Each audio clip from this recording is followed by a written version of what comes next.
Comment échouer ton prochain test? Le guide ultime.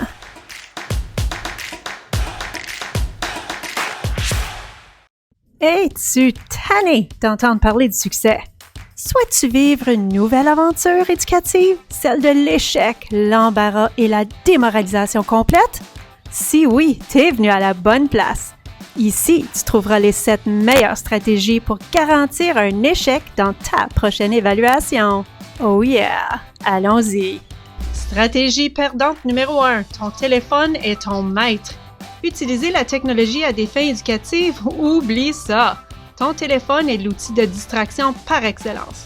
Afin d'échouer comme un boss, tu veux garder ton téléphone près de toi en tout temps. En classe, pour t'assurer de ne rien retenir des leçons et de ne pas compléter tes travaux, bonus, tu vas distraire toutes les personnes autour de toi et nuire à leur apprentissage aussi. Pendant que tu fais tes devoirs à la maison, tu ne veux pas manquer de messages Snapchat, Instagram, Twitter, texto, TikTok ou autre. Tu ne voulais pas faire tes devoirs de toute façon. Et avant ton test, la distraction de ton téléphone garantit que ton cerveau ne sera pas activé de façon optimale pour le test. Stratégie perdante 2. Évite l'eau et le sommeil. Qui dit qu'on doit être bien hydraté et reposé afin d'apprendre? Ton cerveau est composé de 80% d'eau. Une perte de seulement 1% d'hydratation mène à une perte de 10% de ta capacité cognitive. Savais-tu que la majorité des élèves du secondaire sont chroniquement déshydratés? Vous êtes donc sur la bonne route vers l'échec. Nos conseils? Continue à boire du café, des boissons gazeuses et surtout des boissons énergisantes.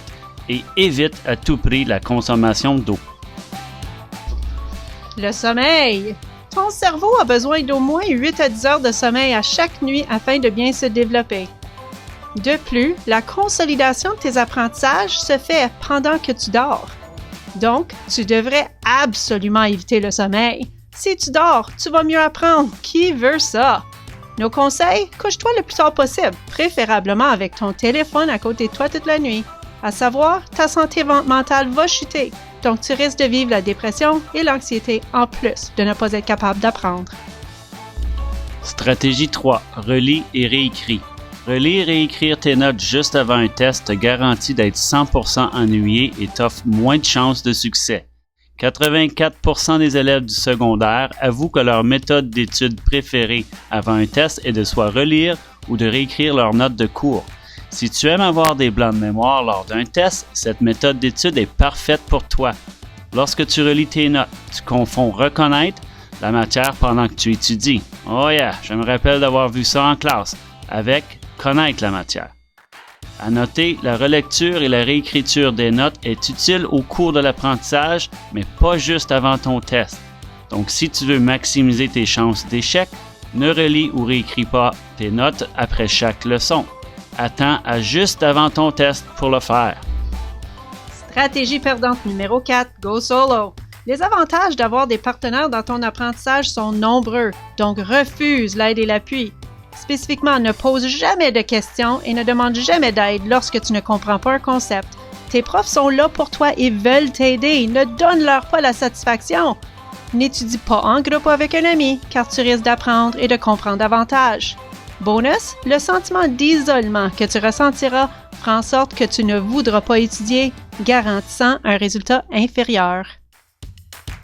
Stratégie 5. Attends. Si tu veux échouer, tu dois attendre à ta toute dernière minute avant de commencer à étudier. Évite la tentation de commencer ton étude tôt. Par exemple, si tu étudies en bloc de 30 minutes, plusieurs fois dans les 2 semaines avant ton test, tu risques de bien réussir. Donc, tiens bon, n'ouvre pas ton cartable jusqu'au soir avant ton test.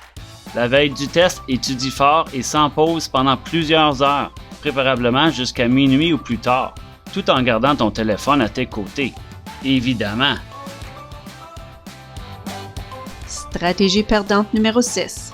On oublie souvent l'importance de nos comportements le matin d'un test. Afin de bien te préparer pour ton échec, suis chacun des conseils suivants. Réveille-toi à la dernière minute. Il n'y a rien de mieux que la panique pour nous aider à tout oublier. Ne déjeune pas. La nourriture va alimenter ton cerveau. Ce serait terrible. Aussi, rappelle-toi de la stratégie 2, pas d'eau non plus. Faire de l'exercice le matin d'un test activera ton cerveau et te mettra dans un meilleur état d'esprit, donc bouge le moins possible. Au lieu de manger, boire, te détendre et faire de l'exercice, crame, stress, doute de tes habiletés et tu es garanti d'avoir une mauvaise expérience lors du test. Le moment est arrivé. On te donne ton test. Sois tout fait pour garantir ton échec. Presque. Il te reste des stratégies importantes à ne pas oublier pendant que tu écris ton test. Ne prends pas le temps de bien lire ni de surligner les mots-clés dans les questions. Cette stratégie est évidente. Si tu lis mal la question, tu vas certainement mal répondre ou manquer de répondre à toutes les parties de la question. Si tu ne comprends pas une question, ne demande pas de clarification à ton prof.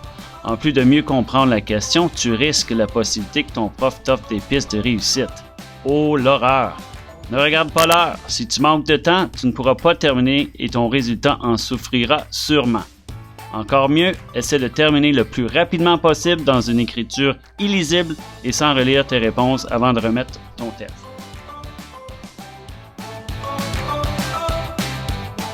Et voilà, ton chemin vers l'échec.